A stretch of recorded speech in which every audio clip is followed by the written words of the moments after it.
اللہ تبارک و تعالیٰ کی بڑی عظیم نعمتیں ہم استعمال کر رہے ہیں، جن میں ایسی بھی نعمتیں ہیں کہ جن کا ہمارے ذہن میں غم و خیال بھی نہیں ہوتا کہ اللہ ہمارے اوپر کون کون سی نعمتیں کس کس شکل میں اللہ عطا کری جا رہا ہے۔ اور یاد رکھیں کہ نعمت چھوٹی ہے یا نعمت بڑی ہے، اس کے بارے میں کل قیامت کے دن اللہ تبارک و تعالیٰ سوال کریں گے۔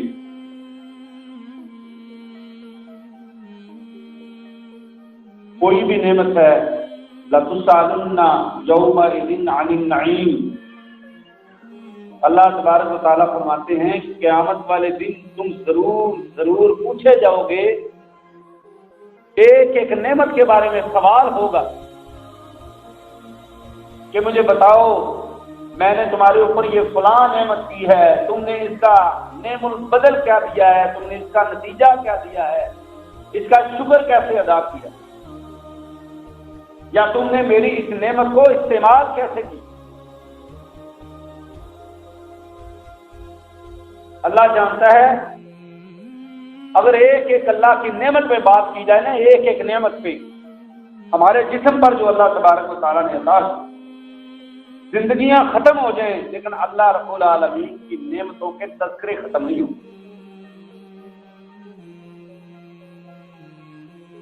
آج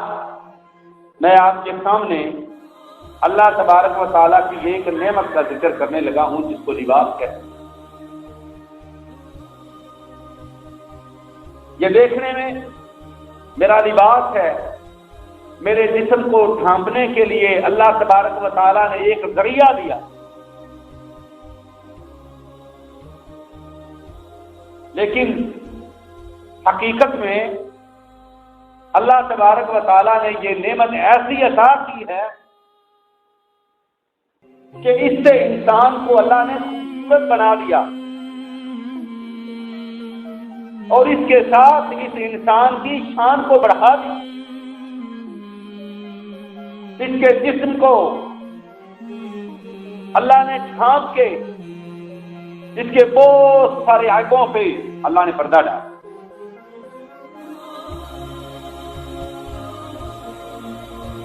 ہم اللہ کی اس نعمت کو کیسے استعمال کریں، لباس کس طرح کا ہونا چاہیے، لباس کے بارے میں کیا حکم ہے، ہم نے شاید کبھی بغور اس کا مطالعہ نہیں کیا، کبھی ہم نے اس کو دیکھا نہیں، کبھی اس پہ تدبر اور تفکر نہیں کہ یہ کتنی عظیم اللہ تبارک و تعالیٰ کی مہربانی۔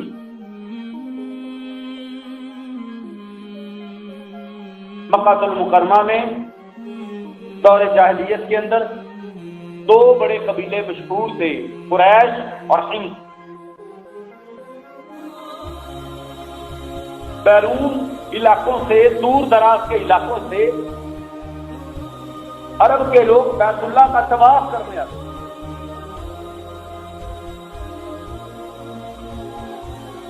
اور جو لباس پہن کے آتے تھے وہ حمص کے لوگوں کے پاس جا کے ان سے عرض کرتے، گزارشات کرتے کہ ہمارا یہ لباس تم اپنے پاس رکھ لو اور ہمیں اپنا لباس دے دو۔ کیوں بھائی،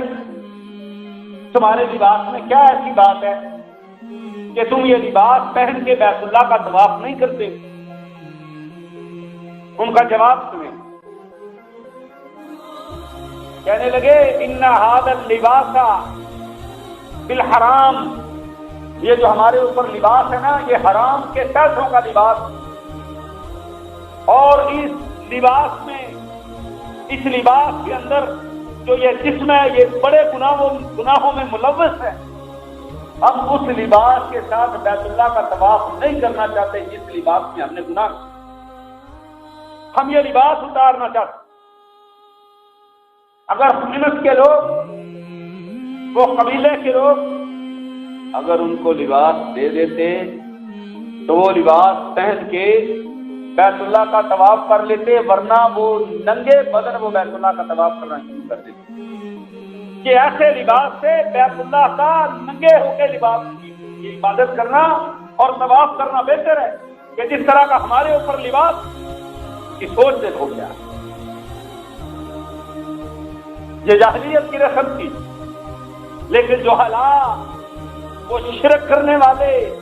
ان کا مائنڈ اور ان کا دماغ اور ذہن کیا کہتا ہے کہ میرا لباس حرام کا ہے، میں اس کو بیت اللہ میں لے کے جانا پسند نہیں کرتا۔ سب سے پہلی بات یاد رکھیں کہ جسم پہ پہنا لباس سوچ لیں، غور کر لیں، کیا یہ حرام کے پیسوں سے تو نہیں آیا؟ میں جو سجدے کری جا رہا ہوں، میں جو نمازیں پڑھ رہا ہوں، میں یہ لباس پہن کے جو قرآن کی تلاوتیں کر رہا ہوں، میں جو اللہ کا ذکر اور اذکار کر رہا ہوں، کیا میرا لباس بھی حلال ہے یا یہ حرام ہے؟ سب سے پہلی چیز یہ سوچیں۔ آپ نے وہ حدیث سنی ہے نا، پیارے نبی علیہ الصلوۃ والسلام نے، صحابی فرماتے ہیں ثم ذکر الرجل طیل السفر، پیارے نبی صلی اللہ علیہ وسلم نے ایک آدمی کا ذکر کیا، وہ لمبا سفر کر کے گیا، اشعث راسہ مغبرت قدماہ، اس کا سر مٹی سے اٹا ہوا، اس کے پاؤں، اس کے قدموں پہ مٹی غبار آلود اس کے پاؤں ہیں، بڑا لمبا سفر کر کے گیا بیت اللہ کا حج کرنے، وہاں پہ پہنچا، تھکاوٹ سے چور ہے، مٹی سے اٹا ہوا، اور جناب لمبا سفر کر کے سارے کام کاج کو، ذمہ داریوں کو، اپنے پروگراموں کو، ساری دکانداریوں کو چھوڑ کے بیت اللہ کا حج کرنے پہنچا ہے۔ وہاں پہ جا کے آسمان کی طرف نظر اٹھاتا ہے، ہاتھوں کو بلند کر کے آپ صلی اللہ علیہ وسلم نے فرمایا یدعو ربہ، وہ اللہ سے دعا کرتا ہے، ہاں، لیکن لباس اس کا حرام کا، غذی بالحرامی، غذا اس کی حرام کی، اس کا کھانا بھی حرام، اس کا پینا بھی حرام، فانا یستجاب لذلک، آپ صلی اللہ علیہ وسلم میں ایسے بندے کی دعا ریجیکٹ کر دیتا ہے، رد کر دیتا ہے، اس کے منہ پہ مر جاتا ہے۔ کیا غور کیا ہے ہم نے؟ زندگی میری کیسے گزر رہی ہے؟ میں صبح سے لے کے شام تک اپنے کاموں میں لگا ہوں، میں نے کبھی اپنے کاروبار کو، بزنس کو، میں نے اپنی تجارت کو کبھی چیک کیا؟ کیا میرے اس کاروبار میں، تجارت میں کوئی اللہ رب العالمین کی نافرمانی والا کام تو نہیں ہے؟ کیا میں لوگوں کو لوٹ تو نہیں رہا؟ میں جو اپنے جسم پہ یہ کرنڈی کا، یہ کاٹن کا، یہ بڑا مہنگا سوٹ جو میں نے زیب تن کیا ہوا ہے، کیا یہ حلال کے پیسوں سے آیا ہے یا اس میں حرام کی بھیدت بھی موجود ہے؟ سب سے پہلا فرض یہ ہے کہ اپنے لباس کو حلال کے پیسوں سے خریدیں اور پھر اس کو استعمال کریں، پھر اللہ رب العالمین کی عبادتیں کی ہوگی میرے عزیز۔ ورنہ بیت اللہ کے اندر عبادت کرنے والے کی عبادت کو اللہ کی قسم اللہ تبارک و تعالیٰ آسمان سے رد کر کے واپس دے۔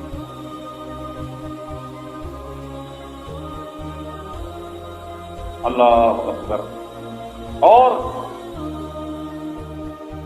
پھر ایک اور بات، ہمیں اسلامی شرعی اصولوں کا ہی پتہ نہیں۔ میں نے آپ کو یاد ہوگا پچھلے خطبہ میں رہبانیت کے متعلق چند باتیں کی۔ اب کسی کو اللہ تبارک و تعالیٰ نے دین کی سمجھ دی اور اتنی زیادہ وہ سمجھ اپنے آپ کو سمجھتا ہے، آپ سمجھدار ہو گیا ہے کہ اب اس نے اچھا لباس پہننا چھوڑ دیا۔ کیا جی یہ تقویٰ ہے، یہ پرہیزگاری ہے۔ لباس پہنو، گرمیوں میں موٹا سوٹ پہنو تاکہ تم اپنے جسم کو سلا دے سکو، جہالت اللہ کی پکڑے۔